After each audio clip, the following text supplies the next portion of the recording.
budget is so good, why our own citizens are fleeing from our own India to get a better job in the other countries? U Saleng e Sangma u MP Katura parliamentary seat ubajob ek election MP House nem arja arsau nakaseng Indian National Congress habayetainia hapok ying dobar thau ain kalok sabha nakabanta ka mangpisal ne ka union budget jongs nem arja arsan hadus nem arjar arpun riu u Saleng e Sangma u ong balada ka mangpisal kalong ka ba itanat lani ka ba biang tam hadu kata Balei ki khna Samla ki jongi ki haban phet lane banwat ye ki kam ki jam Kiwei pat kiri but Balei kimne hakari la jong ka jongi. It was unfortunate during the budget presentation by the finance minister.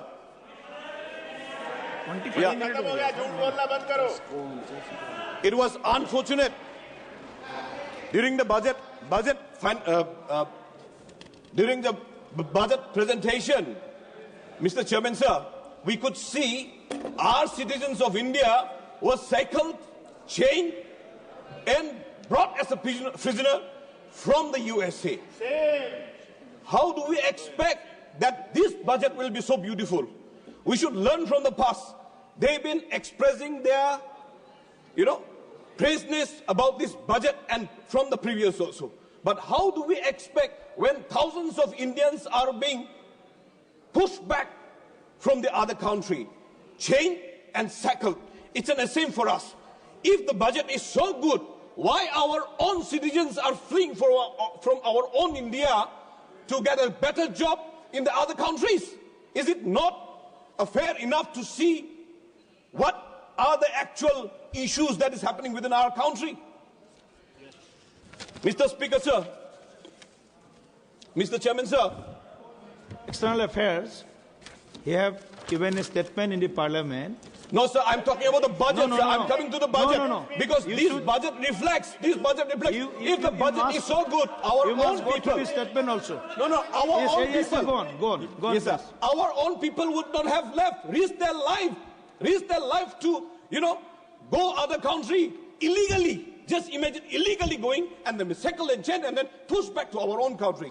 See, imagine how and why they are risking their life, because we cannot provide them a good job, good employment, and good environment.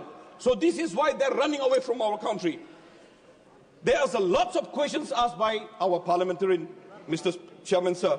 Do we have to take unflinching realism to take such answers? Mr. Chairman, sir, this government's methodology and the purpose of defining financial budget to planning futures seems to have drifted away steadily from the realism. The budget seems to have boxed in a dysfunctional manner, Mr. Chairman, sir. Therefore, I would like to focus in few areas. There was a saying, quote by our father of the nation: if we want to teach real peace in this world, we should start educating children. This is a famous quote by our father of the nation, Mahatma Gandhi.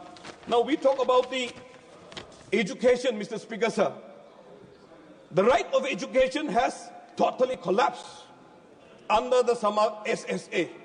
No amount of funding can revive, because it is only completely destroyed unless and until a complete overhaul is the only solution,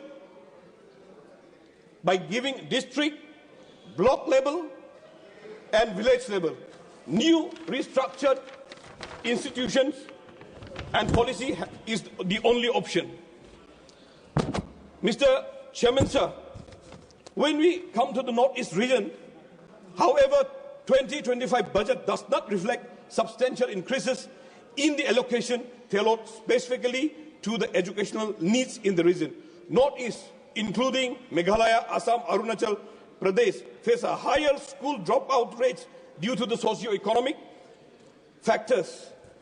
Now, neglecting the government education sector is the evident decrease in education spending, dropped from 2.57% to 2.51% of the GDP, which is greatly stray away from the recommended government spending on education to be at least 6% GDP. That is National Education Policy 2020.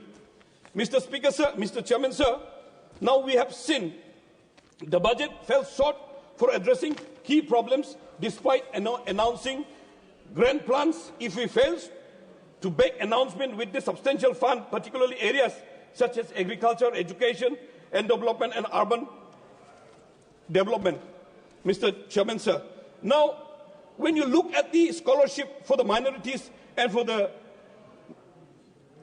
those who reach matriculation has been cut down by 40%, bringing down the fund to 197.550 crore. The scholarship for the students after matriculation has faced even steeper cut, dropping nearly 64% to 731.39 crore.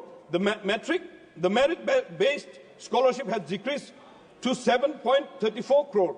In addition to the national fellowship, the scholarship of the higher has decreased to education, that is 7.34 crore.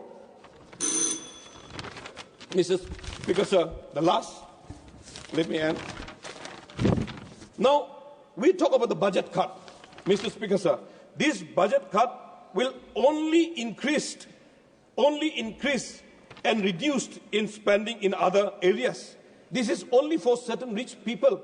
Yesterday, our parliamentarian has spoke about this particular budget, whereas the poor tend to spend every single money that he has earned. Now, poor doesn't have a saving at all. So, MGNRGS and other sorts of wages and GST has not been compromised by this government, Mr. Speaker, sir, Mr. Chairman, sir. So, I would like to urge, if there is any chance, if they can amend this area where our poor people, where our BPL people can be looked into. With these few words, Mr. Speaker, Chairman, sir, I resume my seat. Thank you, Honorable Member Sangma, sir.